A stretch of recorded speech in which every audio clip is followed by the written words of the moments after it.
For a long time, there's a way that Africa has always been portrayed in the media, not just in African media, but in Western media. So if you watch a lot of international media houses, anytime they cover anything about Africa, it's disease, it's war, and it's poverty. And while all these things are true, every coin has two sides, every truth has an alternative truth, and it takes hot to know cold. Africa cannot just be coups and civil unrest and, poverty and diseases, but not have a developmental side of it, a positive side of it, a side of it that knows peace, a side of it that knows democracy as we know it this day.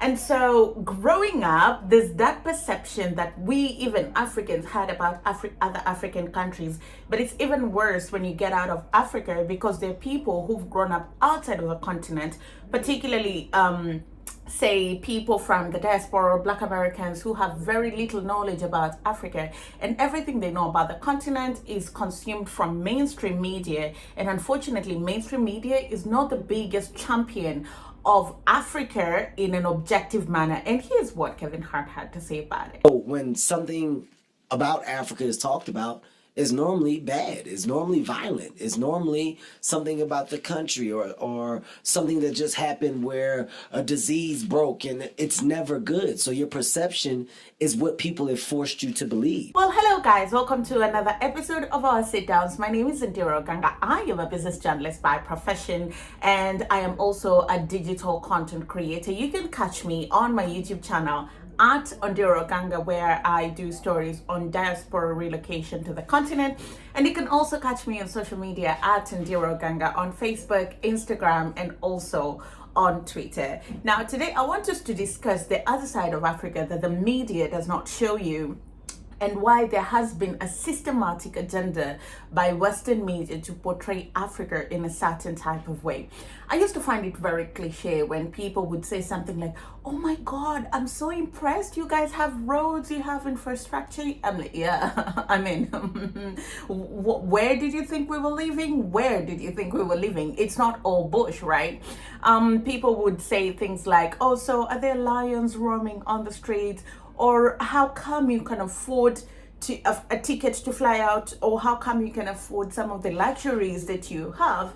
And it would really surprise me, because what world do you live in? I, growing up as an African, I knew the reality of the continent. I am not blind to some of the challenges that the continent goes through. It's not a lie that there's civil unrest in some parts of African countries, and there's context behind the civil unrest.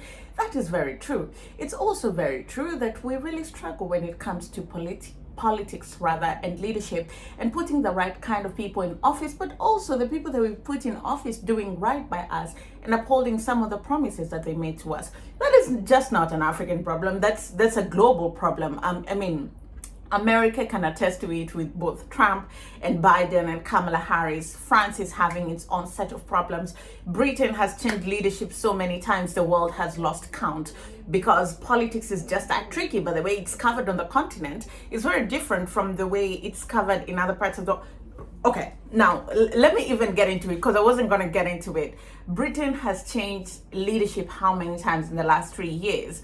They had... Theresa May, then they went to Boris Johnson, they went to Liz Truss, and now they have somebody else.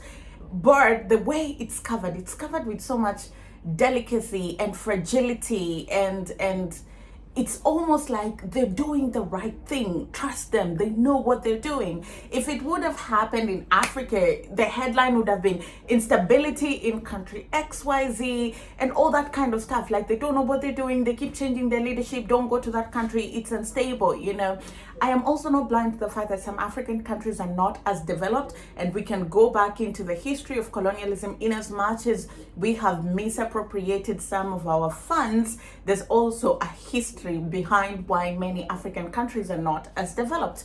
There's the point of research and technology and funding, and all these things contribute to the slowed growth of the continent in comparison to Europe, Asia, and Americas, right? But there's also another side of the continent. There's a side of the continent that young people are coming up really well. They're going to school, they're getting an education, they're very aggressive, they're very, very brilliant.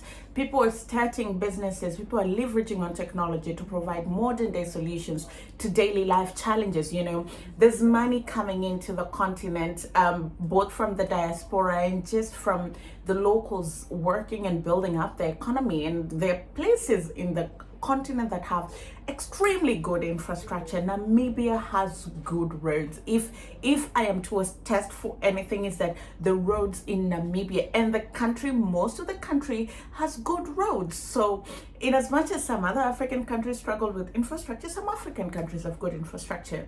There are African countries where they have good, when it comes to infrastructure, they're connected to the grid. For example, Kenya has one of the highest grid connectivity on the continent, to mean many of the people in the country have access to electricity, have access to mobile phones, have access to internet. You know, Kenya, in terms of just tourism, Kenya and Tanzania will give you some of the best tourism experience, where the wildebeest migration, you will only experience it in Kenya and in Tanzania. The Masai Mara, Santon is one of it's the richest square mile in Africa. You know, Johannesburg is very beautiful, Cape Town is beautiful, Namibia is the place where the desert kisses the ocean, you know. So the continent is just, it's very beautiful, and it has a wealth of resources, and there's so many good things going on in the continent, but rarely do we get coverage of such things. And when the continent gets coverage, it's about all the negative things that are happening on the continent. And so people who are not African, or who have not grown up in Africa, or have no contact with Africa, have no other alternative perception about Africa except what they've been told on the media. And that's, Africans do not like Black Americans, Africa is poor, there's disease, take so many shots, malaria shots, blah, blah, blah, before you go to the continent. And that might also be true, because you're coming to a different environment, but it's not as tragic as people make it out to be. And so many people will be like, oh, this is too much, I'm not gonna go there. But the people that come here are always surprised to find out that it's actually a really, really nice place. If you just shut out the noise and come and see for yourself, it's a beautiful place. People come and they're surprised. Some people cannot even afford to live here, the life they would like to live, because of the kind of luxury that the continent can offer you. Anyway, this is what Kevin Hart had to say about it.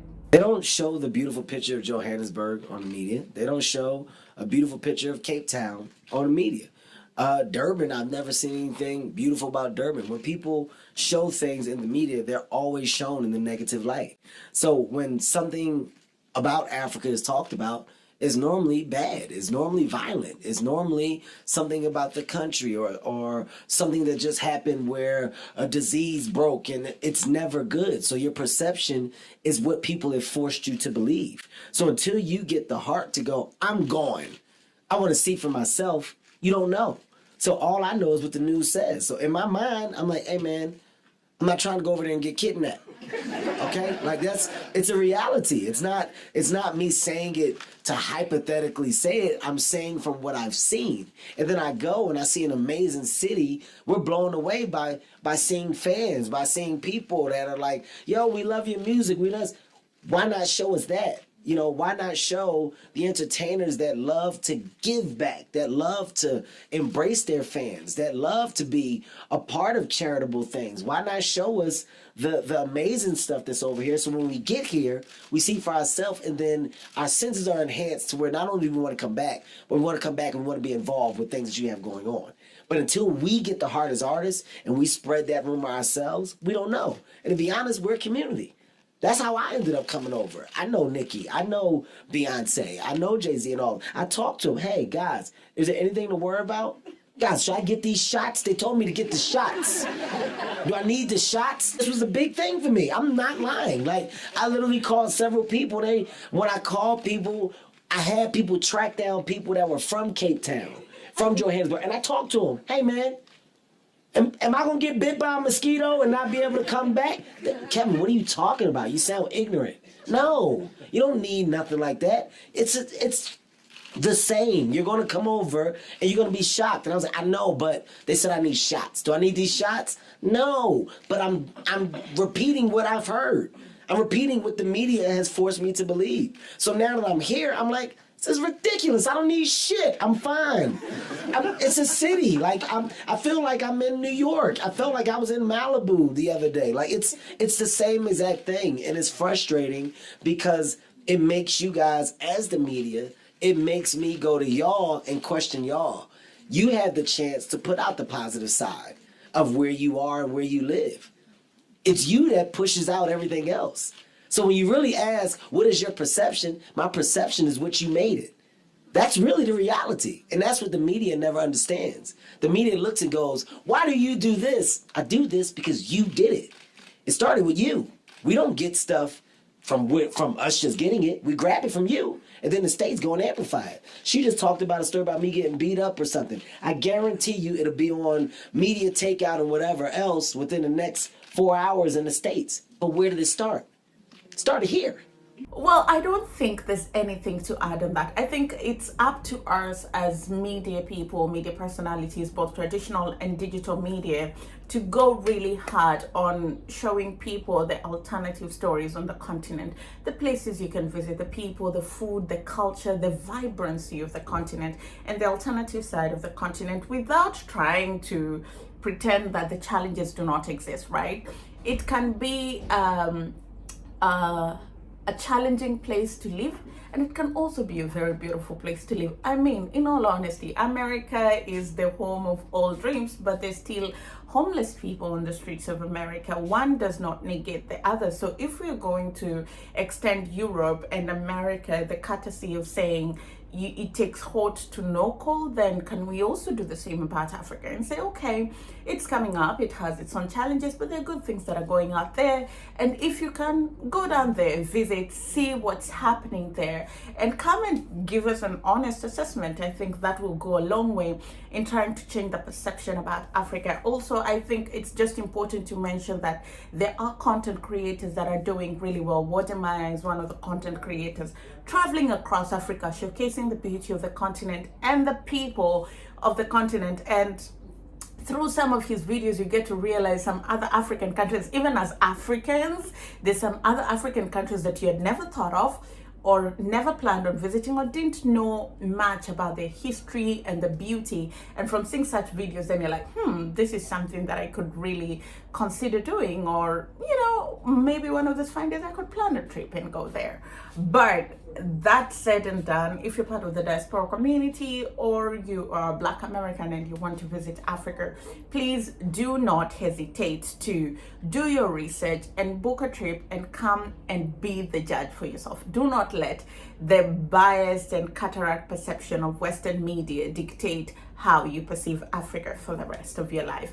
Thank you so much for watching. My name is Ndiro Oganga. You can always catch me on my YouTube channel at Ndiro Oganga or on social media platforms at Ndiro Oganga. I'll see you again next time.